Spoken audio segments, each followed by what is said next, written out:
kalau kamu minta harga yang murah tapi kualitas bagus, sabar, tak telepon wong Jepang. Khusus limited edition. Kamu mau bangun rumah 2 lantai, tapi dananya tidak cukup? Tenang, Mimin ada solusi nih buat kamu. Pakai konsep rumah tumbuh saja dong.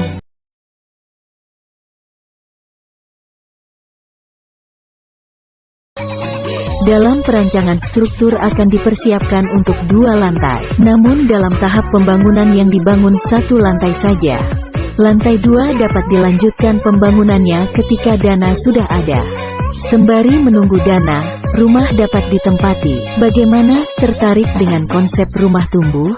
Hati-hati, kamu bisa rugi ratusan juta jika di proyek pembangunan rumahmu tidak ada ini. Yang pertama, gambar kerja. Jangan sampai kamu bangun rumah nggak ada gambar kerjanya ya. Karena ini sebagai pegangan bagaimana rumahmu nantinya akan dibangun. Yang kedua, selain gambar kerja, agar waktu pengerjaan rumahmu tidak molor, kamu juga harus punya time schedule. Jadi kamu bisa pantau dan evaluasi progres pekerjaan secara real time setiap hari. Nah yang ketiga, dan gak kalah penting adalah pekerja yang kompeten. Karena kualitas pekerjaan lah yang memiliki peran paling besar dalam menentukan kualitas pembangunan rumahmu. Kalau menurut kamu, ada lagi nggak hal bisa bikin pembangunan rumah jadi boncos? Tulis di kolom komentar ya. Enggak semua bos menghargai pekerjaan kalian. Jadi, kerjakanlah pekerjaan kalian sesuai dengan SOP yang sudah kalian pegang. Datang dan pulanglah tepat waktu, lalu ambil gaji kalian dan nikmati hidup kalian. Nggak usah cari muka, karena itu akan membuang waktu kalian untuk menjadi lebih baik daripada sebelumnya. Pada prinsipnya, seorang penjilat itu diibaratkan seperti makan kuaci 1 toples. Enggak semua bos menghargai pekerjaan kalian. Jadi, kerjakanlah pekerjaan kalian sesuai dengan SOP yang sudah kalian pegang. Datang dan pulanglah tepat waktu, lalu ambil gaji kalian dan nikmati hidup kalian. Nggak usah cari muka, karena itu akan membuang waktu kalian untuk menjadi lebih baik daripada sebelumnya. Pada prinsipnya, seorang penjilat itu diibaratkan seperti makan kuaci 1 toples. Sebelum renovasi rumah harus perhatikan ini. Bukan hanya desain rumah saja yang terpenting, melainkan bagaimana cara proses eksekusinya. Pastikan gambar kerja untuk tata letak ruangan sudah sesuai, terutama ukuran trap tangga yang proporsional standar keselamatan. Titik pondasi dan kolom berikut dengan cek verticality dan pembesian yang digunakan. Ini sangat berpengaruh untuk kekuatan rumah dari potensi roboh saat gempa. Dan yang terakhir adalah posisi letak upper beam untuk penopang lantai 2 dan dinding di area lantai 2. Semoga teman-teman yang sedang dalam proses renovasi rumahnya lancar dan sesuai dengan harapan. Kok bisa? Di bisnis, harga bukanlah satu-satunya faktor penentu apakah orang lain akan menggunakan layanan kita atau enggak. Kita bisa pricing bahkan 2 kali lipat lebih mahal daripada kompetitor, tapi customer kita makin hari makin bertambah. Penyebabnya adalah selama harga masih masuk akal, kualitas layanan adalah hal penting yang dilihat oleh banyak pelanggan. Orang-orang ini biasanya telah menggunakan layanan lain yang lebih murah, kemudian mendapati bahwa mereka tidak terbantu, atau kualitasnya tidak sesuai ekspektasi, dan akhirnya mencari layanan lain yang lebih baik, walaupun lebih mahal.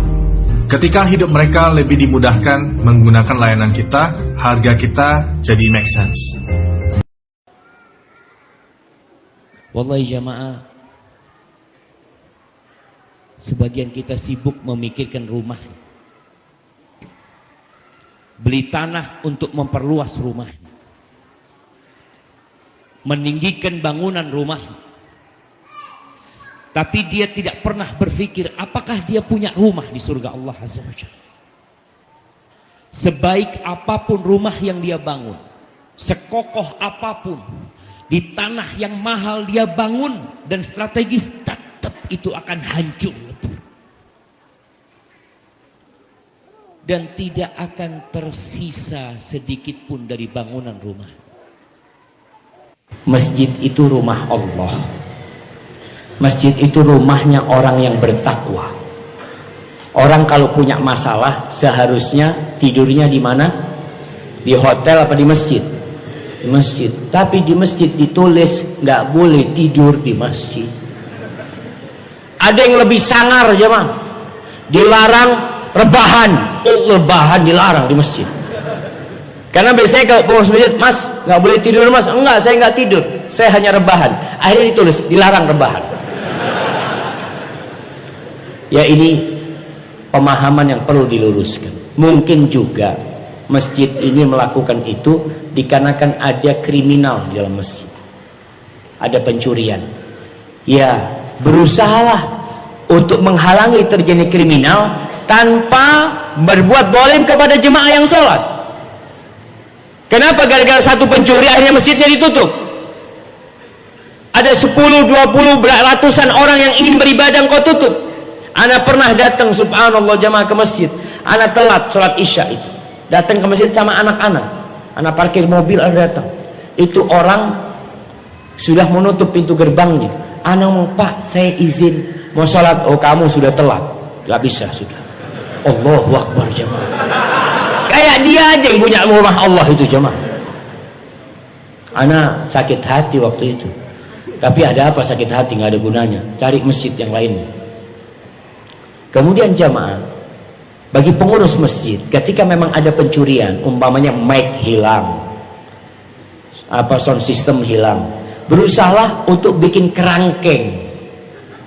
Tempat pengimaman itu kalau bisa memang ditutup.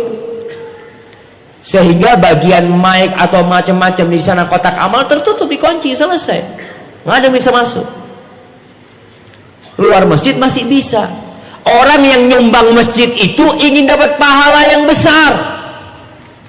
Kalau antum tutup, orang sedang sholat, sedang ngaji, antum menghalangi orang yang nyumbang masjid itu untuk mendapatkan pahala yang besar. Jadi yang menjadi pengurus masjid ini akan ditanya sama Allah Subhanahu wa ta'ala. Seharusnya memberikan kenyamanan kepada jamaah masjid. Dia ditunjuk sebagai pengurus untuk memakmurkan rumah Allah, bukan untuk mematikan masjid, mematikan lampu di dalam masjid itu saja. Tapi tugas antum sabar. Bangun masjid sendiri nanti.